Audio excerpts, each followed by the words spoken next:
Welcome to chemistry planet. आज के इस वीडियो लेक्चर में हम डिस्कस करने वाले हैं the need for green chemistry and the role of chemists and chemistry. Chemistry ने हमारी ज़िंदगियों को इम्प्रूव करने के लिए बहुत ही इम्पोर्टेंट रोल प्ले किया है। केमिस्ट्री की वजह से ही बहुत सारे फार्मास्यूटिकल्स, डाइज, ड्रग्स, पेंट्स या पॉलीमर्स, क्लोथ्स, फ्यूल्स या इलेक्ट्रॉनिक सब्सटेंसेस हमें अवेलेबल हैं। इन सब में केमिस्ट्री का एक मेन रोल है, लेकिन केमिस्ट्री जिम्मेवार है या जिम्मेदार है बहुत सारी एनवायरमेंटल प्रॉब्लम्स के लिए। अब केमिस्ट्स कोशिश कर रहे हैं कि केमिस्ट्री को इस्तेमाल किया जाए, लेकिन प्रॉब्लम्स को कम किया जाए, एनवायरमेंटल प्रॉब्लम्स को कम किया जाए, और इसके लिए हमें सस्टेनेबल केमिस्ट्री या ग्रीन केमिस्ट्री का इस्तेमाल करना पड़ेगा। अब ये ग्रीन केमिस्ट्री है क्या? ग्रीन केमिस्ट्री का मतलब है केमिस्ट्री को इस्तेमाल करो, लेकिन इस तरह से प्रोडक्ट्स और प्रोसेस को डिज़ाइन किया जाए कि हैज़र्डस सब्सटेंसेस को रिड्यूस किया जाए, यानी कम किया जाए, या फिर बिल्कुल एलिमिनेट किया जाए, ख़त्म ही किया जाए। यानी केमिस्ट्री का इस्तेमाल करना है, लेकिन हैज़र्डस सब्सटेंसेस का प्रोडक्शन या जनरेशन कम करना है या बिल्कुल ही ख़त्म करना है। या फिर मैं ऐसा कह सकता हूँ कि हमें लेस पोल्यूटिंग और मोर एफिशिएंट प्रोसेसेस या प्रोडक्ट्स चाहिए केमिस्ट्री का इस्तेमाल करते हुए। यानी केमिस्ट्री को इस तरह डिज़ाइन करना है कि पोल्यूशन कम हो और मोर एफिशिएंट प्रोसेस हो, मोर एफिशिएंट प्रोडक्ट्स हमें मिले, यानी अच्छे प्रोडक्ट्स हमें मिले, लेस हैज़र्डस प्रोडक्ट्स हमें मिले। अब नीड फॉर ग्रीन केमिस्ट्री, जो इसके मेन रीजंस क्या है, हमें क्यों चाहिए ग्रीन केमिस्ट्री, इसके कुछ जो खास रीजंस है वो यहाँ पे हम डिस्कस करेंगे। पहला जो रीज़न है, जो हमने ऊपर भी डिस्कस किया है, वो है टू रिड्यूस एनवायरमेंटल पोल्यूशन। यानी हमें सबसे पहले एनवायरमेंटल पोल्यूशन पे ध्यान देना है। फॉर एग्जांपल, हम क्लोरोफ्लोरोकार्बन्स का इस्तेमाल करते हैं रेफ्रिजरेशन में, जिसकी वजह से ओजोन डिप्लीशन होती है, एनवायरनमेंट में प्रॉब्लम होती है। अब इनको हम रिप्लेस कर सकते हैं लेस हैज़र्ड्स सब्सटेंसेस से। फॉर एग्जांपल, हाइड्रोफ्लोरोकार्बन्स एक अल्टरनेटिव है क्लोरोफ्लोरोकार्बन्स का। तो इसका मतलब ये जो ट्रेडिशनल रेफ्रिजरेटिंग एजेंट है, इसके बदले में हम एक ग्रीन या ग्रीनर बोल सकता हूँ मैं, रेफ्रिजरेटिंग एजेंट इस्तेमाल कर सकते हैं। दूसरा जो रीज़न है ग्रीन केमिस्ट्री इस्तेमाल करने का, वो है कंजर्व रिसोर्सेज। देखिए, जो ट्रेडिशनल केमिस्ट्री है, वहाँ पे जो भी केमिकल्स आते हैं वो, या जो भी हम प्रोडक्ट्स बनाते हैं, वो बनाते हैं फाइनाइट रिसोर्सेज से, यानी non renewable resources like fossil fuels या मेटल्स एक्सेट्रा से। अब ग्रीन केमिस्ट्री इन रिसोर्सेज का रिप्लेसमेंट चाहती है, और ग्रीन केमिस्ट्री में हम ज़्यादा जोर देते हैं रिन्यूएबल फीड स्टॉक पे, जैसे प्लांट बेस्ड या जो भी हमारे पास में बायो बेस्ड वेस्ट रहता है, बायो बेस्ड फीड स्टॉक रहता है, या रिसोर्सेज रहते हैं, उनका इस्तेमाल करना है। यानी प्लांट बेस्ड रिसोर्सेज का इस्तेमाल करना है कि उनसे हम कोई प्रोडक्ट बनाएं। फॉर एग्जांपल, पहले हम पॉलीमर्स बनाते थे फॉसिल फ्यूल्स से, पेट्रोलियम प्रोडक्ट्स से, लेकिन आजकल ज़्यादा फोकस किया जाता है बायो बेस्ड पॉलीमर्स पे, जो स्टार्च या शुगर केन एक्स्ट्रा से बनते हैं। इनका फ़ायदा यह है कि एक तो प्लांट मटेरियल जो है वो रिन्यूएबल है, वो ख़त्म नहीं होगा, वो बार बार रिसाइकल होता, ग्रो होता है, और दूसरी बात, जो ये प्रोडक्ट्स हैं ये बायोडिग्रेडेबल रहते हैं और लेस हैज़र्ड्स रहते हैं। तीसरा जो की रीज़न है वो है मिटिगेट हेल्थ हैज़र्ड्स, यानी हेल्थ हैज़र्ड्स को ख़त्म करना है, कम करना है।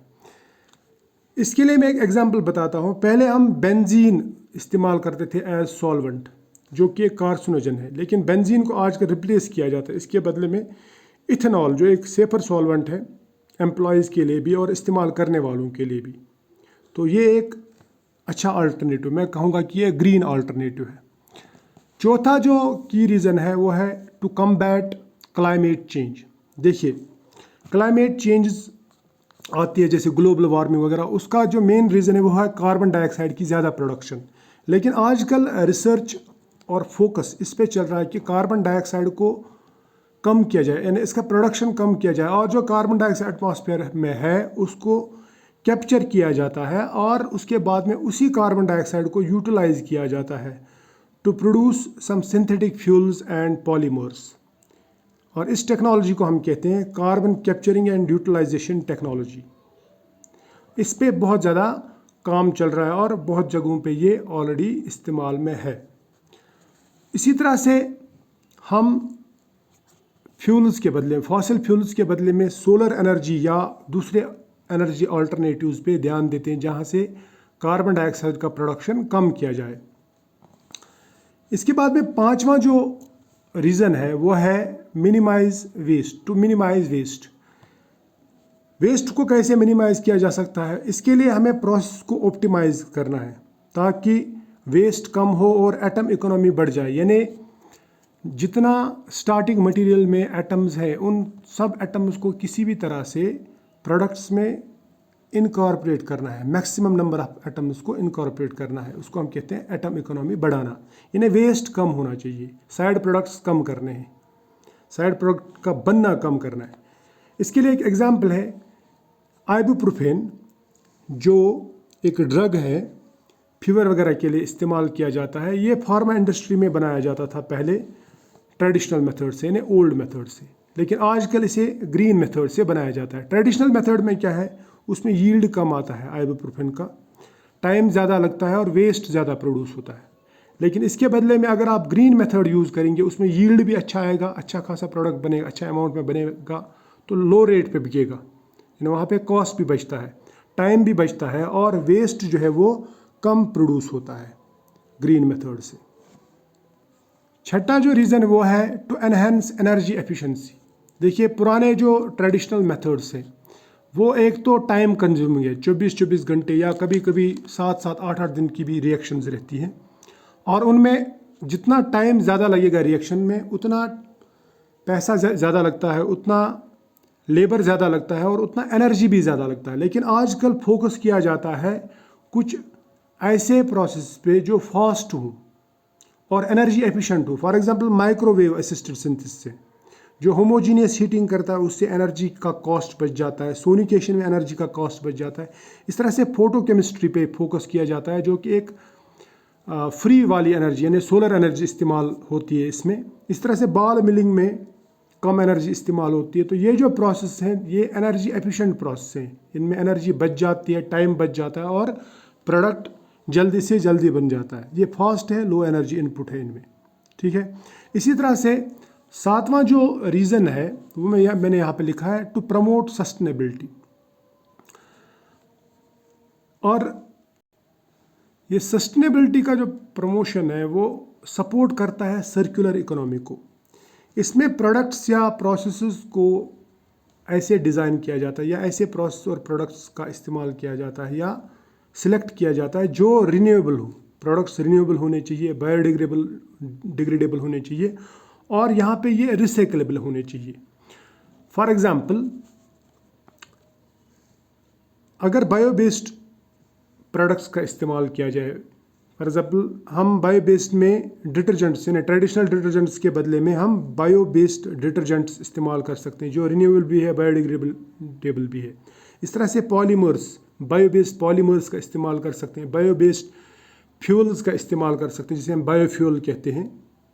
तो इस तरह से हम सस्टेनेबिलिटी को प्रमोट कर सकते हैं। यानी ये जो बायो बेस्ड मटेरियल्स हैं ये रिन्यूएबल सोर्सेज से बनते हैं, ठीक है, सस्टेनेबल प्रोसेसेस हैं। इसी तरह से जो आठवां यहाँ पे लिखा है मैंने, आठवां की फैक्टर कि हमें ग्रीन केमिस्ट्री क्यों चाहिए, क्यों इसकी नीड है, वो है meet regulatory and public demand. देखिए मैं आपको एक एग्जांपल बताता हूँ। लेड का जब टॉक्सिसिटी का पता चला, लेड तो पेंट्स में इस्तेमाल होता, तो इसका जब टॉक्सिसिटी का पता चला तो लोगों ने कुछ ऐसे पेंट्स बनाना शुरू कर दिए जो लेड फ्री हों और आजकल लेड फ्री पेंट्स इस्तेमाल किए जाते हैं। तो इससे वाटर में लेड नहीं जाएगा, यानी लेड की जो टॉक्सिसिटी है वो कम होगी या ख़त्म होगी। तो ये एक अच्छा स्टेप है, या मैं बोल सकता हूँ कि ग्रीन केमिस्ट्री सस्टेनेबिलिटी को प्रमोट करती है। ग्रीन केमिस्ट्री लोगों का फ़ायदा ज़्यादा और नुकसान कम सोचती है। अब सवाल यह आता है कि केमिस्ट्स का क्या रोल है ग्रीन केमिस्ट्री में। हालांकि ग्रीन केमिस्ट्री जो है इसे हम सिर्फ ग्रीन केमिस्ट्री नहीं कह सकते, ये ग्रीन केमिस्ट्री, ग्रीन टेक्नोलॉजी और ग्रीन इंजीनियरिंग बन गया अब, क्योंकि हर एक का रोल है इसमें। जो भी साइंसेज है, हर एक साइंस का ग्रीन केमिस्ट्री में अपना एक पर्टिकुलर रोल है, लेकिन केमिस्ट्स का ज़्यादातर रोल है। केमिस्ट्स जो प्रोडक्ट बनाते हैं वो प्रोडक्ट सबसे पहले सेफर होने चाहिए, यानी हमें कुछ ऐसे प्रोडक्ट्स बनाने हैं जो फ़ायदा ज़्यादा दें और जो टॉक्सिक ना हो, हैज़र्ड्स ना हो। फॉर एग्ज़ाम्पल आजकल इस्तेमाल किया जाता है पॉलीइथाइलिन ग्लाइकॉल, जो लेस टॉक्सिक है as compared to ethylene glycol. और ये इथाइलिन ग्लाइकॉल कहाँ पे यूज़ होता था? एंटी फ्रीज़ गाड़ियों में। इसके बदले में अब पैग इस्तेमाल करते हैं जो इथाइलिन ग्लाइकॉल के कंपैरिजन में लेस टॉक्सिक है। तो मैं बोलूँगा कि ये सेफर केमिकल है। इसी तरह से केमिस्ट्स का ये भी रोल है कि उनको फोकस करना है, कुछ ऐसे प्रोसेस डिज़ाइन करने हैं जिनमें रिन्यूएबल रॉ मटेरियल्स यूज़ हों इंस्टेड ऑफ पेट्रोलियम। और इस पे बहुत ज़्यादा रिसर्च भी चल रहा है। आजकल एग्रीकल्चर वेस्ट को कन्वर्ट किया जाता है into biofuels and bio based chemicals, यानी आजकल पेट्रोलियम को कम और एग्रीकल्चरल वेस्ट को ज़्यादा इस्तेमाल किया जाता है, या मैं बोल सकता हूँ इस पे ज़्यादा काम चल रहा है, रिसर्च चल रहा है कि किस तरह हम एग्रीकल्चर वेस्ट को कमोडिटी केमिकल्स या बायो बेस्ड केमिकल्स और बायोफ्यूल्स में इस्तेमाल कर सकते हैं या कन्वर्ट कर सकते हैं। ठीक है। तीसरा जो इम्पोर्टेंट रोल है वो है इनोवेटिंग एनर्जी एफिशिएंट प्रोसेसेस। और केमिस्ट्स इसके लिए बहुत ही मेहनत कर रहे हैं, जो केमिस्ट्री में रिसर्च कर रहे हैं वो बहुत ही मेहनत कर रहे हैं कि कुछ ऐसे प्रोसेसेस डिज़ाइन किए जाएं जो ट्रेडिशनल प्रोसेस से ज़्यादा एफिशिएंट हो। फॉर एग्जांपल आजकल एंजाइम कैटालाइज्ड रिएक्शंस इस्तेमाल की जाती हैं, जिससे एनर्जी भी बच जाती है, टाइम भी बच जाता है। इस तरह से ट्रेडिशनल एनर्जी सोर्सेज जैसे हीटिंग वगैरह के बदले में माइक्रोवेव और अल्ट्रासाउंड प्रमोटेड रिएक्शंस का इस्तेमाल किया जाता है। इसी तरह से चौथा जो है वो है टू प्रमोट कैटालिसिस या प्रमोटिंग कैटालिसिस। कैटालिसिस से एक्टिवेशन एनर्जी कम हो जाती है, आप सबको मालूम है। तो इसका मतलब ये एनर्जी एफिशिएंसी जो है प्रोसेस की वो बढ़ जाती है और ये टाइम सेविंग भी है। इसमें हमें हीटिंग ज़्यादा नहीं देनी पड़ती, एनर्जी ज़्यादा नहीं देनी पड़ती। For example hydrogenation of alkene अगर देखा जाए, उसमें हम प्लेटिनम कैटलिस्ट का इस्तेमाल करते हैं या प्लेडियम कैटलिस्ट का इस्तेमाल करते हैं। तो इससे ये हाइड्रोजनेशन फास्ट होती है और लो एनर्जी पे हो जाता है। और ये कैटलिस्ट जो है हेट्रोजीनियस कैटलिस्ट है, तो ये रिसाइकलेबल कैटलिस्ट है, बार बार इस्तेमाल होता है। इसका टर्नओवर नंबर और टर्नओवर फ्रीक्वेंसी जो है ज़्यादा रहता है। इसी तरह से इम्प्लीमेंटिंग वेस्ट रिडक्शन स्ट्रेटजीज, यानी कुछ ऐसी स्ट्रेटजीज प्रिपेयर करनी है, तैयार करनी है केमिस्ट्स को, या जो करते भी हैं, जिसमें वेस्ट का प्रोडक्शन कम हो जाए, यानी वेस्ट कम हो जाए। इसके लिए एक एग्जांपल बताता हूँ मैं। Green synthesis of polymers like polylactic acid, PLA जिसे हम कहते हैं, पुराने पॉलीमर्स के बदले, ट्रेडिशनल पॉलीमराइजेशन रिएक्शन के बदले में अगर ये वाला इस्तेमाल किया जाए ग्रीन प्रोसेस, तो इससे लेस वेस्ट प्रोड्यूस होता है as compared to traditional polymerisation reactions या ट्रेडिशनल पॉलीमर्स। इसी तरह से बहुत सारे प्रोसेस हैं जो पहले सॉल्वेंट्स में इस्तेमाल किए जाते थे, जिसके लिए सॉल्वेंट इस्तेमाल किया जाता है, लेकिन आजकल solvent free process, solvent free reactions पे ज़्यादा जोर दिया जाता है। इससे जो वेस्ट है, सॉल्वेंट वेस्ट, वो कम हो जाएगा। वोलेटाइल ऑर्गेनिक कंपाउंड्स जो हैं वो एटमॉस्फेयर में नहीं जाएंगे, तो एयर पोल्यूशन भी कम हो जाएगा।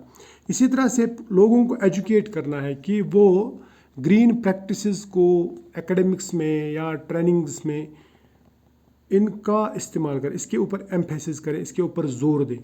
मैं आपको कुछ चीज़ें बताता हूँ जिसमें ग्रीन केमिस्ट्री इन एक्शन है। फॉर एग्जांपल आयनिक लिक्विड्स आजकल इस्तेमाल किए जाते हैं। आयनिक लिक्विड्स नॉन वोलाटाइल सॉल्वेंट्स हैं और इन्होंने रिप्लेस किया वोलाटाइल ऑर्गेनिक कंपाउंड्स को। तो वोलाटाइल ऑर्गेनिक कंपाउंड्स के बदले में अगर नॉन वोलाटाइल आयनिक लिक्विड्स इस्तेमाल किए जाएँ तो एयर पोल्यूशन रिड्यूस हो जाएगा ऑटोमेटिकली।